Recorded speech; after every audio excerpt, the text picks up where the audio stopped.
Albert Einstein একজন মানুষ যার নাম শুনতেই বিজ্ঞান, গণিত আর প্রতিভার ছবি চোখে ভেসে ওঠে।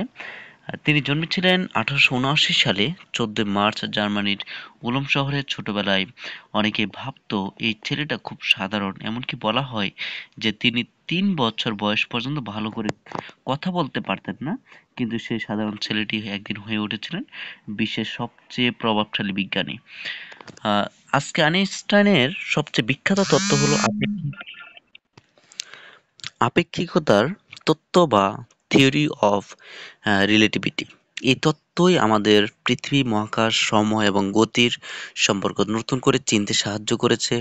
তার বিখ্যাত সমীকরণ E=mc² যা বলে শক্তি এবং ভর আসলে একে অপরের রূপান্তর। তিনি 1921 সালে নোবেল পুরস্কার পান পদার্থবিজ্ঞানে, মূলত আলোক তড়িৎ প্রভাব নিয়ে কাজের জন্য। এই কাজই পরে আধুনিক ফিজিক্সের ভিত্তি গড়তে সাহায্য করে। আইনস্টাইন শুধু বিজ্ঞানেই সীমাবদ্ধ ছিলেন না, তিনি ছিলেন শান্তিপ্রিয় মানুষ, যিনি যুদ্ধের বিরুদ্ধে কথা বলেছেন, পরমাণু অস্ত্রের ভয়াবহতা বুঝিয়েছিলেন এবং মানবতার পক্ষে আওয়াজ তুলেছেন। তার ভাবনা ছিল গভীর। তিনি একবার বলেছিলেন, imagination is more important the knowledge, মানে কল্পনা জ্ঞান থেকে অনেক বড়। তিনি এটি বলেছিলেন 1955 সালে 18 এপ্রিল পৃথিবী থেকে বিদায় নেন, কিন্তু রেখে যান অসীম জ্ঞানের আলো, যেটা আজও বিজ্ঞানীদের পথ দেখায়। শৈশবের শিক্ষা জীবন। আইনস্টাইন ছোটবেলায় খুব ভালো ছাত্র ছিলেন, এটা একটা ভুল ধারণা। তিনি গণিতে অসম্ভব ভালো ছিলেন। মাত্র 12 বছর বয়সে ক্যালকুলাস শিখে ফেলেছিলেন। তার প্রিয় বিষয় ছিল পদার্থবিজ্ঞান ও গণিত, কিন্তু তিনি প্রচলিত শিক্ষা ব্যবস্থাকে খুব একটা পছন্দ করতেন না, কারণ সেখানে ভাবনার চেয়ে মুখস্থ বেশি গুরুত্ব দেওয়া হতো।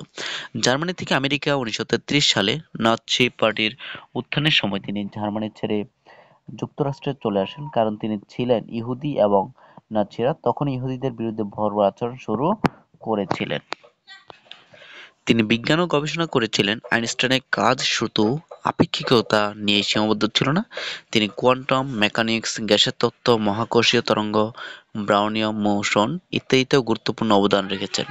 তিনি একাধিকবার চেষ্টা করেছিলেন ইউনিফাইড ফিল্ড থিওরি তৈরি করতে, অর্থাৎ প্রকৃতির সব শক্তিকে এক সূত্রে বোঝানো, যদিও জীবদ্দশায় সেটা সম্ভব হয়নি। লেখালেখি ও দর্শন চিন্তা ছিল। আইনস্টাইন ছিলেন দার্শনিক মনের মানুষ। তিনি অনেক প্রবন্ধ ও বই লিখেছেন, যেখানে বিজ্ঞান, ধর্ম, মানবতা, শিক্ষা সবকিছু নিয়ে নিজের চিন্তা তুলে ধরেছেন। তিনি বলেছিলেন, "Try not to become a man of success, but rather try to become a man of value." তিনি আরো বলেন, "The important thing is not to stop questioning. Curiosity has its own reason for existence." এটা বলেছেন Albert Einstein. দ্বিতীয় বিশ্বযুদ্ধের সময় তিনি আমেরিকার প্রেসিডেন্ট রুজভেল্টকে একটি চিঠি লিখে পরমাণু বোমা বানানোর ব্যাপারে সতর্ক করেন, যদিও পরে এই বোমার ব্যবহার নিয়ে দুঃখ প্রকাশ করেন। যুদ্ধের পর তিনি শান্তির পক্ষে কাজ করেন, জাতিসংঘে পারমাণবিক অস্ত্র নিষিদ্ধের দাবি তুলেছিলেন।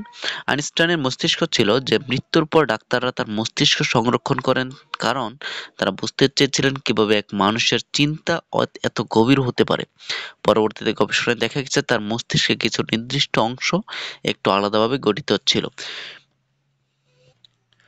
বন্ধুরা, আইনস্টাইনের জীবন আমাদের শেখায়, তুমি যত সাধারণই হও না কেন, যদি তুমি কল্পনা করতে পারো, প্রশ্ন করতে পারো আর শেখার ইচ্ছা রাখো, তবে তুমিও বদলে দিতে পারো পৃথিবী।